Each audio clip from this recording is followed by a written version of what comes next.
Breaking news. Suspected Boko Haram financiers slam 53 court cases against AGF over alleged unlawful detention.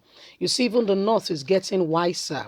These are the people that Falana reminded Nigerians that there are some people whom, the Attorney General told Nigerians that they caught them. They are the sponsors of Boko Haram in Nigeria and the rest, and that they were going to deal with them after the suspension of those that work in the ministry was over.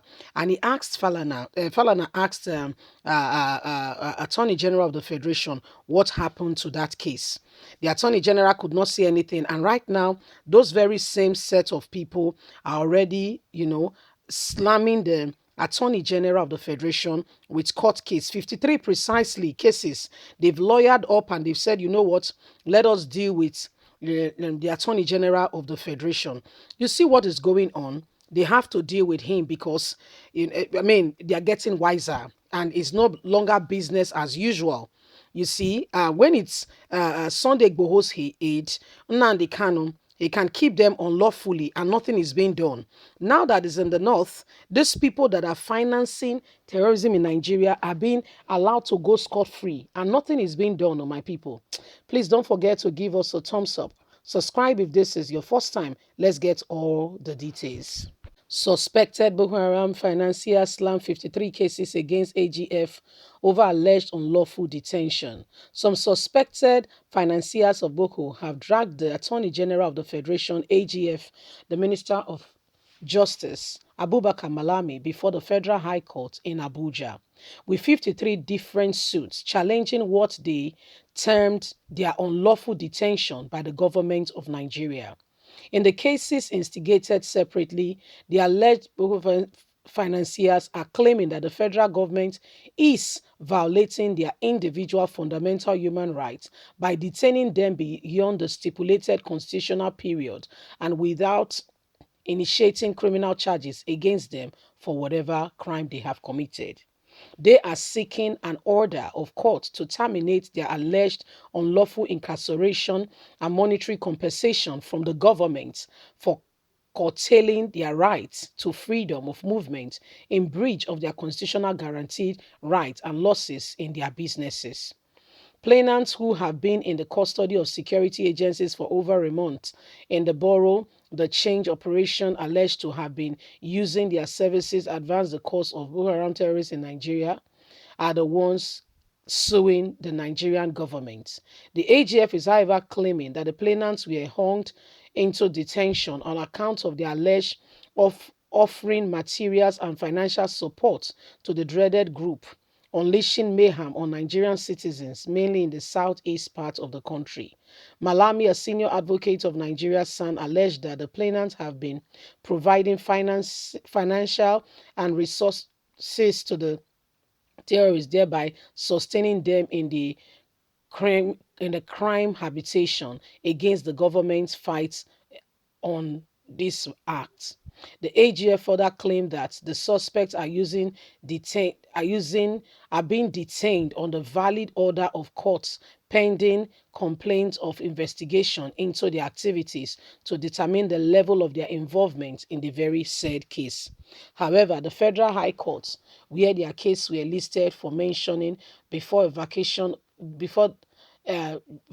judge Justice Hamed Ramat Mohammed, some of the suits were consolidated due to similarity in claims against the federal government.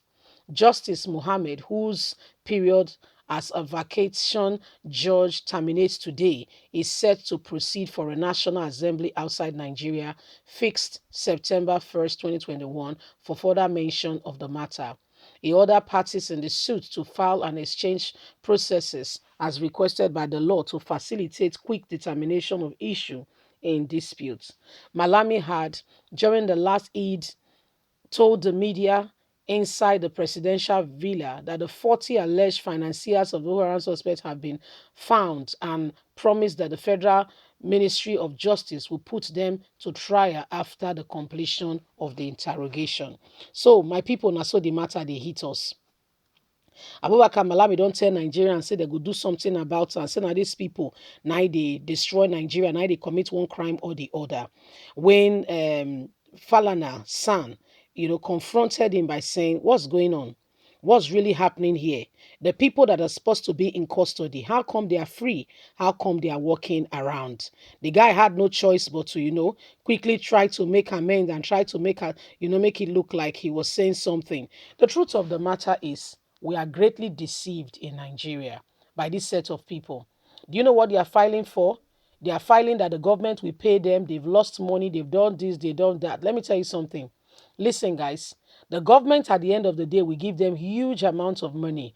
Have you forgotten the young men who went to Dunamis Church? Was anything given to them? The answer is no.